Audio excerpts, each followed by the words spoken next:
you said something which is, find that thing within you that you can be the best at, the thing that you enjoy, et cetera, et cetera. When I say that to people, they always say to me, but Steve, how?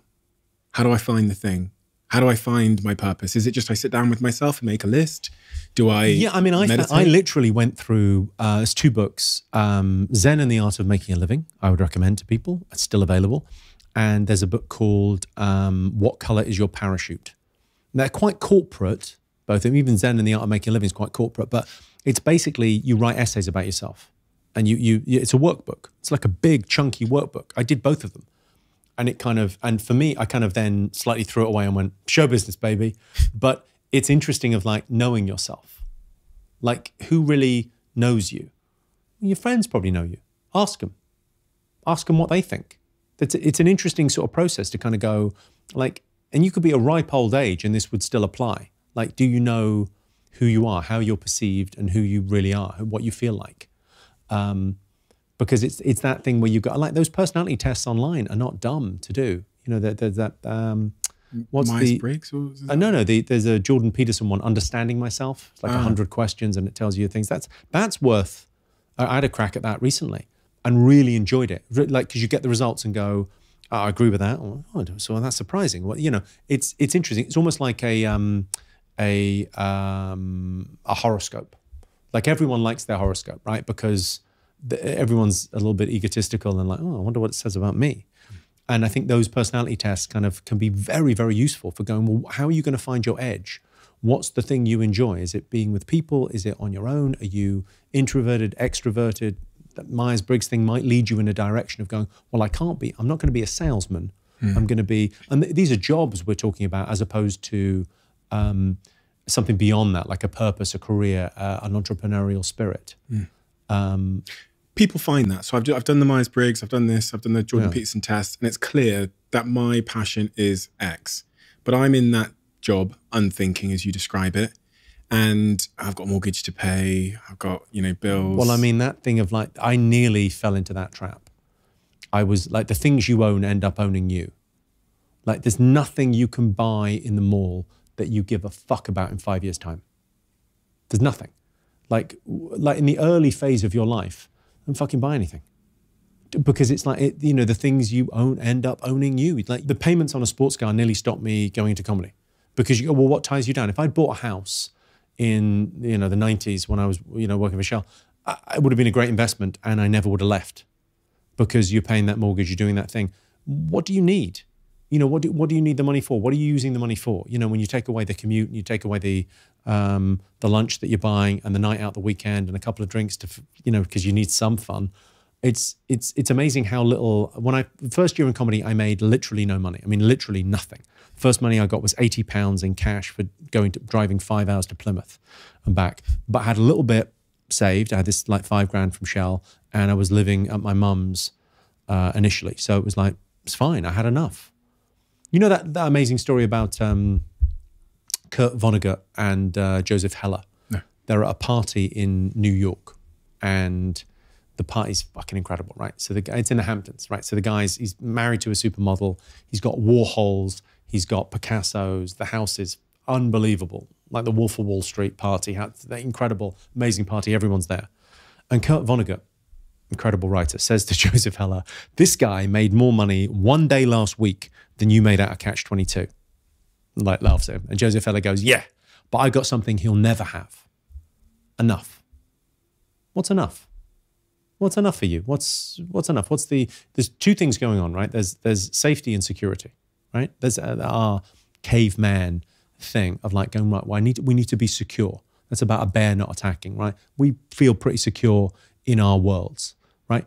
And then scarcity is about, it's another caveman thing of like going, okay, so we need to collect some stuff because winter is coming, so we need some coin, we need a little bit of gold to take care of us. How much is enough? I mean, there's going to be a trillionaire. Next 5 years, there's going to be someone's going to be a trillionaire. It's going to be in the news. You know why? Because $1 billion wasn't enough. And the millionaires and the billionaires, trillionaires, but they're working for money. The money is the important thing. That's the whole center of their being. It's interesting because as I reflect on my childhood, I was clearly one of the big drivers for my success was insecurity. broke family, black kid in an all-white school.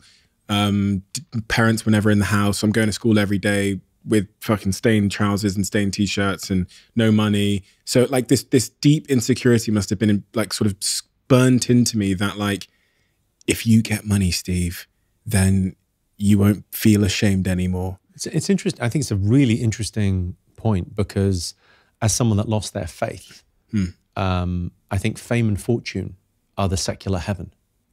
Like we get rich and famous and everything's okay. Yeah. There's no problems when you're rich and famous. That's what I thought. Everything's fine. Well, of course, because it is like if you think about like legacy now becomes the afterlife. Yeah. And fame and fortune become, the recognition of people that we don't know becomes a type of heaven. So I think it's a perfectly rational thing to you know, are you moving towards something or away from something? Well, in an ideal world, it's kind of a mix of the two. And at what stage do you personally, and I think probably I'm not a psychotherapist, but I would say you need to build some ritual around it. And I'm sure you did when you sold your company or left, but build some ritual, have a trip, do something shamanic and go, we did it. We're okay. We have enough. Yeah. And now focus on towards something. Yeah. But that's like, that part of your life is kind of over now, right? It's like what was that thing for you? What was the trying to escape pain and get to a point of, I guess, freedom. And freedom is a very psychological thing. It's the freedom from shame, freedom from not being able to, freedom from having to do things you don't want to do. Yeah. And I think really freedom from shame. I think that's probably at the very heart of it. Oh, I think that's what it is. It's very deep, man, because it's that thing where you go, I feel empathetic towards the younger you. That's like a tough thing to have to go through. But you go, it's kind of great. It's kind of great. Look at how far you got on away from.